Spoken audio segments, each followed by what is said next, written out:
Scarlet came to KHS in the summer of 2010.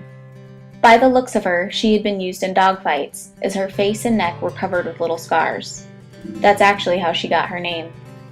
Scarlet quickly became a staff and volunteer favorite, always happy to be with people and always looking for attention. Everyone was looking forward to the day when Scarlet found her forever home. Then one day, Scarlet was stolen. No one knew who took her or what happened. Staff and volunteers were distraught. We feared the worst. Months went by and all hope was lost.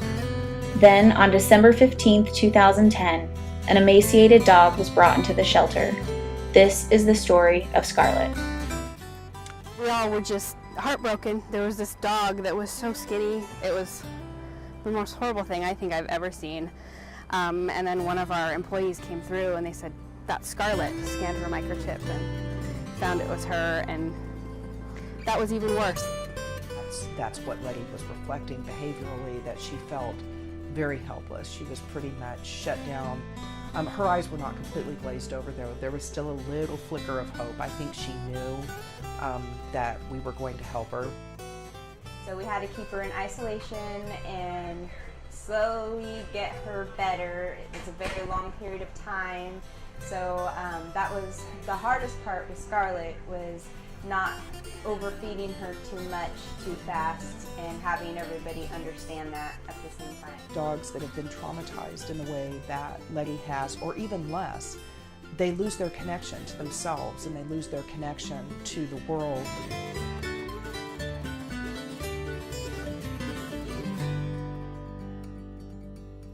And then we had our miracle, who is Mary Anderson. Mary brought her a very long way. Some of the milestones for Scarlet, which I renamed Letty, she started liking to play. I mean, when I first got her, she didn't really play. She wanted to snuggle, but so she loved to play tug of war and you know, destroy a tennis ball in 30 seconds, that kind of thing.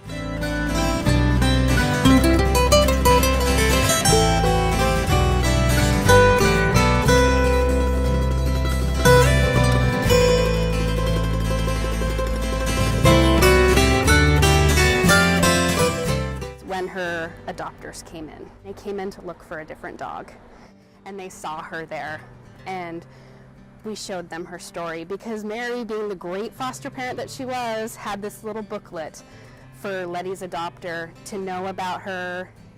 It was great, and so they read that. Because I went around the corner and started crying. My daughter and him both followed me. From that moment on, I was like, she's coming home with us. I'm like, that's all there is to it. And I called and checked and didn't give up until they gave her to us. So she was like, okay, you are my family from like day one.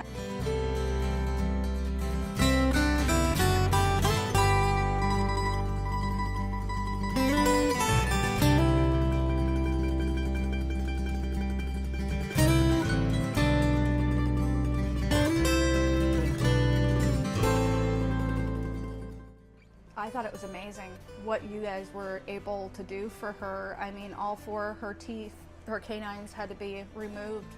It was very expensive, and it was covered because of all the donations. She never really shows pain, but you know those bad teeth had to have hurt her. And I mean, she's a part of our family, and if there wasn't the donations to help her, she would have lost her life and we would have never met her. And we wouldn't have had a great part of our family. So it's pretty amazing that people find in their hearts to just donate to these animals that they don't even know. And it enriches not just the animal's life, but the people that the animal comes in contact with. I mean, everybody in our family loves her. So if the donations weren't there, she wouldn't be either. For dogs that have been traumatized, the best thing to do is to move forward and look on each day as an exciting and happy event, because we're their leaders and they need to be led back to joy.